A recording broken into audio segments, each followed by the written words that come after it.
Hey, we're in this Jake, and today we'll talk about the March 8th patch notes. There are a lot of things, so let's jump into video and go through quickly. There's a new awakening, new self-stream as usual, as well as new SSR units and new rearmaments as well. And there is tons of things to talk about, probably, as well as a review video that I have to make, because some of these characters actually deserves their own video in my opinions. But anyways, let's jump into video and quickly go over the patch notes. So first thing we have, of course, is the new sub-stream, which is a carnival. It will be featuring Maestro for the first time, as well as new Lyceum members like Carmen and some other members as well. So we get to see what they are really after, as well as what kind of characters they are. Then we got some hot time event buff. We got some additional mail rewards, as well as some discounts for some of the things. And moving on to unit section, we have Maestro Nequitia, which is the first 7 class awakening units, as well as the first tower units. She was a little bit lacking in my opinion when she first came out. She had some usage, but after she got some buff and she got buff here and there, I think she is very good units. She might be not like tier 0 type of units, but I think she at least deserves tier 1. So we'll just talk more about her kit more in depth in her own review video, because I think she deserves it.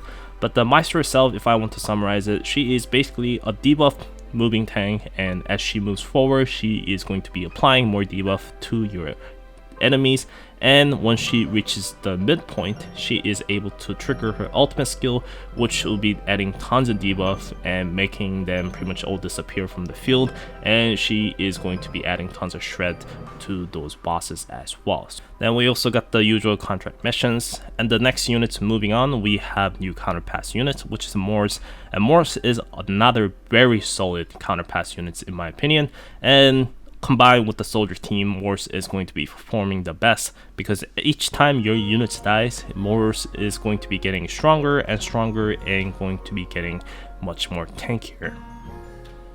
Combined with the self-heal mechanic, Morse is going to be unstoppable kind of frontline and tanking all the hits for your soldier units, as well as healing herself constantly. Now, they are definitely downside when it comes to Morse. In PvP, healing reflux as well as anti-healing like Rita will be very big counter, because Morse is actually a mechanic unit as well. So watch those out and you can do really well with Morse. I'll definitely play around with her quite a bit with the global server when she comes out. Next in the line we have Revenant, and Revenant is basically a soldier support unit, and she can basically make your soldier team into next level. Soldier team kind of splits into before having Revenant and after having Revenant. Revenants will be boosting pretty much the key DPS units like the Admin Rifleman, as well as some of the future 2-cost sniper units that we'll be getting from the event as well. So you definitely want to pick up a Revenant if you want to build your soldier team. I'll just say she is very strong, and you see me use her tons of time whenever I run a soldier deck within Korean server. So if you want to build a soldier team, she is going to be the must-have unit in my opinion. We also have a Carmen at the same time. Carmen is incredibly good units when it comes to healing. So if you have a bit of trouble with the dive right now, I think Carmen is going to be the perfect units for you to use, so you can apply a lot of healings to your units. Kind of downside is though, I think she basically kind of outclassed by Chihuyu in many different levels now, so she is definitely less used and she's more of a secondary option in my opinion. But Carmen still have a unique ability with her special skill healing, that if you can hit your targets with it, she is able to cleanse the debuff from your ally. So this makes Carmen very unique. This is actually one of the only characters that can remove the debuff from your units. So in that sense, Carmen is very good, and her healing, especially combined with the Maestro, is pretty insane. So if you are thinking about pulling Maestro, I think I definitely suggest you to go for Carmen as well. And then moving on to rearmament sections, we also got the Hanson rearmament finally. So if you've been waiting for her, and she is finally here now. She is basically what makes your soldier team to next level as well. I'll make a separate review video for her because I think she deserves it, and just gonna say she is going to be melting all your defenders pretty much by herself. Then lastly we have a Casey Bins, and she is getting pretty big buff from her previous version. There are a couple changes. Now she loses the barrier. Instead, she is more buffing herself and being more offensive towards to herself instead of supporting allies. So we'll see how things will go, but as you're looking, she's going to be a very good unit for both PvE and PvP. But from the just attacks, I think she's going to be really good. So let's just check out how she fares with the PvP when she actually comes out tomorrow.